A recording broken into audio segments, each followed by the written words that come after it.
ഞാൻ ഇന്ന് തയ്യാറാക്കുന്നത് വളരെ സിമ്പിളായി ഉണ്ടാക്കാൻ പറ്റിയ ഒരു ബ്രേക്ക്ഫാസ്റ്റ് റെസിപ്പിയാണ്.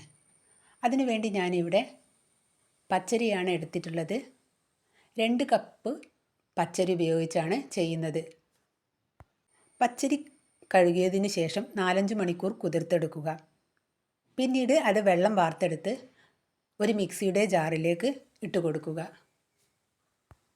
തേങ്ങ ചിരകിയത് ആവശ്യമാണ്. തേങ്ങയ്ക്ക് അങ്ങനെ പ്രത്യേകിച്ച് അളവൊന്നുമില്ല, ഇഷ്ടത്തിനനുസരിച്ച് എടുക്കാവുന്നതാണ്.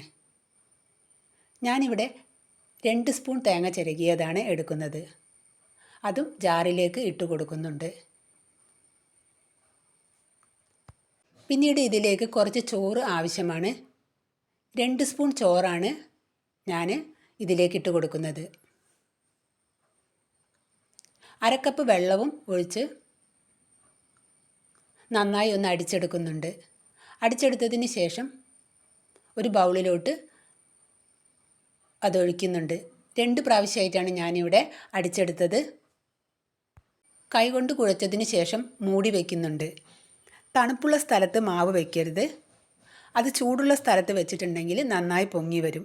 ഇപ്പോൾ റൈസ് കുക്കറിലൊക്കെ മാവ് വെച്ചിട്ടുണ്ടെങ്കിൽ അതിനുള്ളിൽ ആ ചൂട് തട്ടിയിട്ട് അത് പൊങ്ങി വരും. അടിയിലൊരു പാത്രത്തിൽ നമ്മൾ കുറച്ച് ചൂടുവെള്ളം വെച്ചിട്ട് അതിൻ്റെ മേലെ മാവ് വയ്ക്കുക. അങ്ങനെയാവുന്ന സമയത്ത് പൊങ്ങി വരും. ഞാനിവിടെ അങ്ങനെയല്ല ചെയ്തത്. ഞാനിത് ഈ ഒരു സ്റ്റീൽ പാത്രത്തിൻ്റെ മേലെയാണ് വെക്കുന്നത്. ഇനി നമുക്ക് നാളെ രാവിലെ അത് മാവൊന്ന് തുറന്ന് നോക്കാം. ഇത് രാവിലെ ആയ സമയത്ത് ഞാൻ മാവ് തുറന്ന് നോക്കുന്നുണ്ട്. മാവ് ഇതാ പൊങ്ങിയിട്ടുണ്ട്.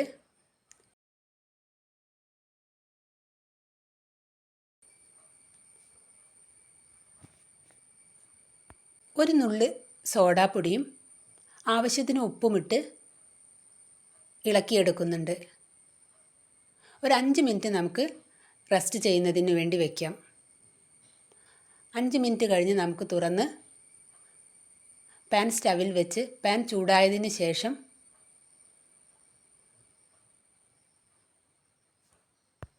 കുഞ്ഞു കുഞ്ഞു അപ്പമായി നമുക്ക് ചുട്ടെടുക്കാം. ഞാൻ ഈ പാനിൽ 4 കരണ്ടി ഒഴിച്ച് കൊടുക്കുന്നുണ്ട്. പരത്തുന്നൊന്നുമില്ല.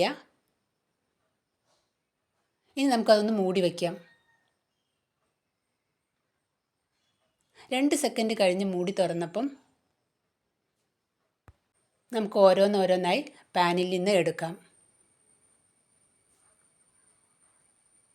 ഈ അപ്പം മുട്ടക്കറിയുടെയും ഉരുളക്കിഴങ്ങ് കറിയുടെയും ഇറച്ചിക്കറിയുടെയും കൂടെയൊക്കെ കഴിക്കാൻ നല്ല രുചിയാണ്.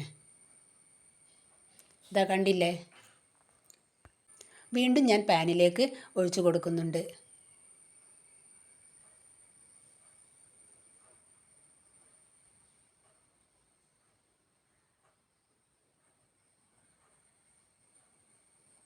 അല്പസമയം മൂടി വയ്ക്കാം. തീ ആദ്യം ഹൈ ഫ്ലെയിമിൽ വെച്ച് പിന്നീട് ഞാൻ ലോ ഫ്ലെയിമിലേക്ക് ആക്കി കുറച്ച് സമയം വയ്ക്കുന്നുണ്ട്.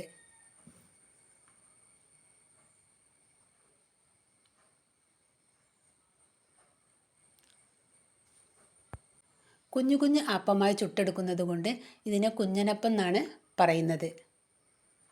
അങ്ങനെ ഞാൻ ഈ കുഞ്ഞനപ്പം മുഴുവനും ചുട്ടെടുത്തു.